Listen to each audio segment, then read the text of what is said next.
Yes guys, how's it going, and welcome back to another episode of the MONOPOSTO 2023 track guide series. Yet another video today.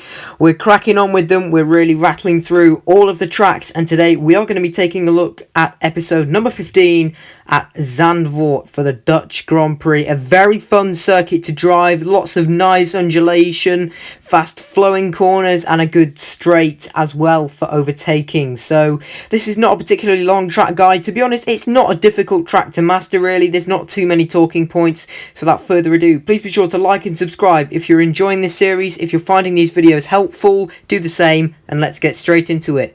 Starting with the setup. Now, Zandvoort is obviously quite a twisty technical circuit, so you're gonna need quite a bit of downforce if you want to get the best out of your lap here. So this is the setup I used. The slider for the aero is just level with the P in wing setup, just fraction afterwards, but it doesn't really matter either way, because you do want a bit of top end speed to allow for the pit straight. However, I'd rather just have more grip when you're flying through the corners. So yeah, that's basically the setup I'd use. As I said, the brake balance and suspension you don't need to worry too much about. I don't really, because they're not really going to impact the car. However, the aero does. So as we're starting the lap here in Zandvoort, this is kind of the final brake zone. You just want to brake early, make sure you get on the power as early as possible, up into ERS as early as possible as well.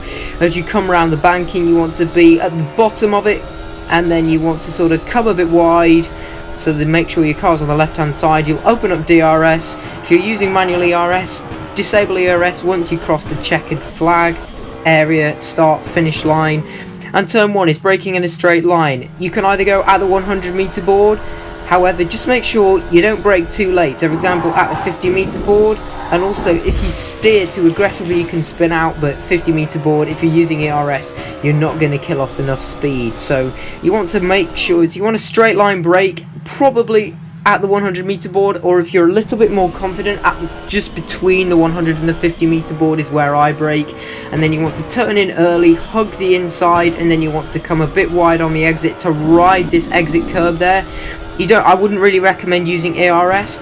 For this next corner here, it's just one little downshift, and then you're back onto the power for a fraction, and then it's straight line braking for this corner, which is embanked in real life. It isn't really in Monoposto, but again, if you don't brake for that corner, you're just not going to make it and run wide.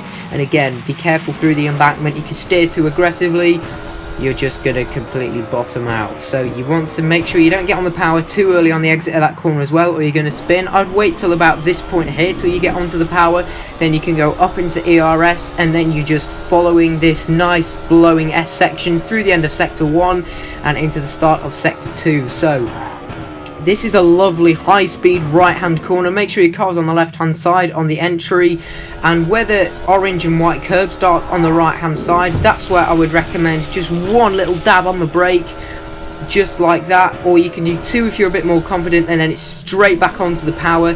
You can't take it flat, because as I just demonstrated in the outtakes, what happens if you take it flat? You just completely run wide. So you can use that curb if you want to. However, make sure you don't touch the grass at the end of it.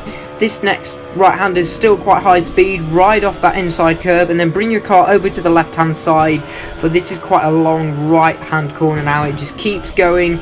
Just try not to carry too much speed through there. Bring your car to the left now as you go through the DRS detection point. You can get on the power quite early for this corner there here if you just sort of let the car roll in, come off the power a bit, open up DRS, ERS down the back straight in inverted commas. It's not really a straight. And then for this corner, probably braking at the blue runoff. Again, notice that slightly before the 50-meter board. Don't brake too late. For this corner, I would advise certainly don't brake at the 50-meter board. It's straight line braking at the blue runoff. And then, to be honest, what I would advise you do is you just sort of let the car roll through this first part of the corner, and then I would have another dab on the brakes about here, because this corner tightens up quite a bit, and then that allows you to get on the power earlier.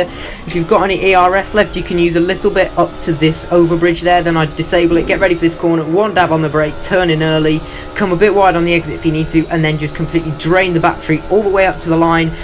use the exit curve there, just be careful not to touch the grass, open up DRS, car on the left hand side, and that's it for a lap of Zandvoort. It's short, it's sweet, it's not that difficult to master. If you've got any questions, do leave them down in the comments below as always. And now, this was a very enjoyable lap to record. I certainly hope you're all going to enjoy it. This is my best effort at an onboard lap of Zandvoort. Thanks for watching, please subscribe, and I'll see you all in the next video.